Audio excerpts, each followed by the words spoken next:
Hi everyone, all of you praise the Lord and welcome to the Spiritual Impact Phase. And last topic number 2లో నేను spiritual వే కోసం చెప్పడం జరిగింది.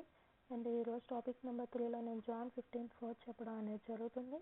అయితే impact అంటే ఏంటో అనేది నేను గత ప్రీవియస్ వీడియోస్లో నేను ఇంట్రడక్షన్ అనేది ఇవ్వడం జరిగింది. అక్కడ అయితే ఈ ఇంపాక్ట్ 6 లెటర్స్ వర్డ్ ఏదైతే ఉందో అది ఇంగ్లీష్ అండ్ తెలుగులో కూడా నేను ఇవ్వడం జరిగింది. ఎందువల్ల నేను ఇంపాక్ట్ అనేది నాకు అనిపించిన విధానంలో, అదేవిధంగా ఎదుటి వారు ఇచ్చినటువంటి సజెషన్స్ మేరకు నేను ఇక్కడ ఇంపాక్ట్ని ఈ విధంగా నేను క్రియేట్ చేయడం అనేది జరిగింది. ఎందుకంటే నేను రాసేటువంటి ప్రతి ఒక్క మెసేజెస్ కూడా నాకు ఇంపాక్ట్ అనేది కలుగజేస్తున్నాయి, అదేవిధంగా మీకు కూడా ఈ ఇంపాక్ట్ని ఇస్తాయనే ఉద్దేశంతో నేను జరుగుతుంది. ఎందుకంటే చాలామందికి ఆదరణిస్తున్నాయని చెప్పడం జరిగింది. అయితే ఈరోజు నేను చెప్పబోతున్నటువంటి వాక్యం ఏంటంటే యోహాను సువార్త 15:4 నా యందు నిలిచి ఉంటేనే కానీ మీరు ఫలింపరు. అదే ఇంగ్లీష్లో చూస్తే John 15:4 cannot bear fruit except you abide in me. అయితే ఎక్స్ప్లెనేషన్ వచ్చేసి వివరణ ఏంటంటే ముందుగా ఆ వాక్యానికి రిలేటెడ్ పిక్చర్స్ ఇక్కడ నేను పెట్టడం అనేది జరిగింది. అయితే ఇక్కడ లెఫ్ట్ సైడ్ వాడిపోతున్నటువంటి మొక్క ఉంది, ఇక్కడ రైట్ సైడ్ ఫలించేటువంటి మొక్క ఉంది, చూస్తున్నారు కదా. అయితే ఈ వాడిపోతున్నటువంటి మొక్క అయితే లెఫ్ట్ సైడ్ చూస్తున్నారు కదా. ఈ వాడిపోతున్నటువంటి మొక్క ఎందువల్ల ఎండిపోతుంది? ఎందుకంటే ఇది పెంచినటువంటి వ్యక్తి సరైన సమయానికి సరైన విధానంలో సరైన ప్లేస్లో అది మనం వాటర్ అనేది దానికి పోయకపోయేసరికి అదేమవుతుంది, ఎండిపోవడం అనేది జరుగుతుంది.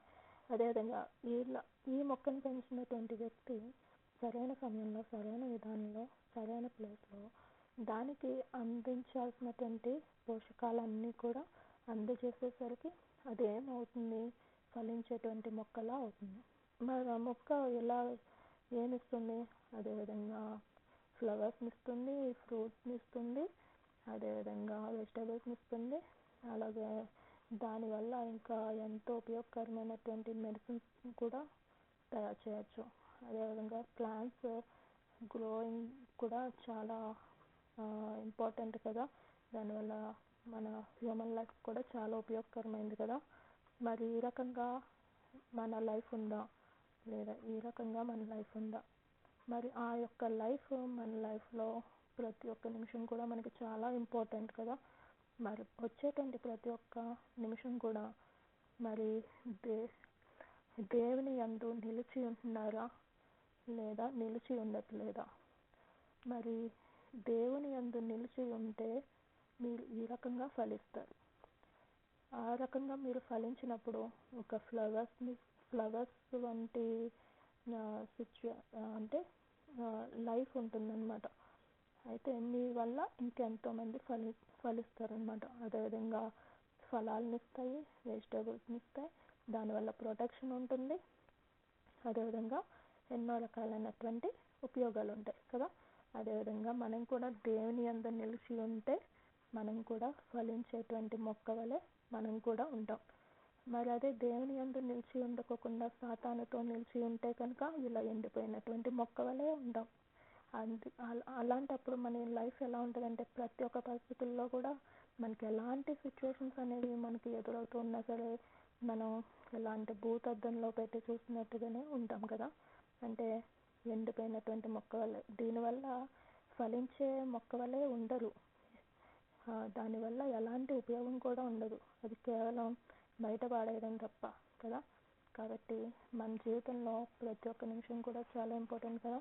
వస్తున్నటువంటి ప్రతి ఒక్క నిమిషాన్ని కూడా ఈ విధంగా ఫలించేటువంటి మొక్క వలె మనం పెంచడానికి ప్రయత్నిద్దాం. మరి అలా ఫలించేటువంటి మొక్క వలె మనం ఉండాలి అంటే కనుక వాక్యం చేత ఎదగబడాలి. ఈ వాక్యం అనే నీరు మనకి ఎదురయ్యేటువంటి ప్రతి ఒక్క నిమిషం అనేటువంటి మొక్క లాంటిది కదా. మరి ఆ మొక్క లాంటి పరిస్థితులను మనకి వాక్యం అనే నీరు చేత మనం పెంచడానికి ప్రయత్నించాలి. మనం ఆ విధంగా ప్రయత్నించినప్పుడే మనం ఈ విధంగా ఫ్లవర్స్ని ఇచ్చేటువంటి చెట్టు వలె, అదేవిధంగా ఇంకా నేను ఇక్కడ ఫ్రూట్స్ అవన్నీ పెట్టలేదన్నమాట.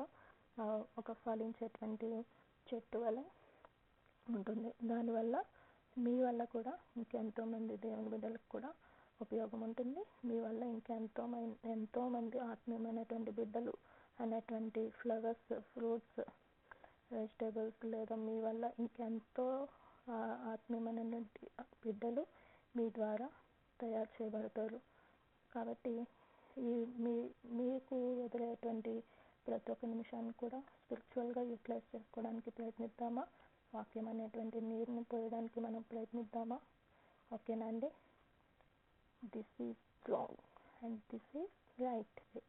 ఓకేనా అండి? Praise the lord. ఈ మెసేజ్ కనుక మీకు ఆదరణగా అనిపిస్తే కనుక ఖచ్చితంగా లైక్ చేయండి, సబ్స్క్రైబ్ చేయండి, కామెంట్ చేయండి. And thanks for watching. Glory to God and thank you. Amen.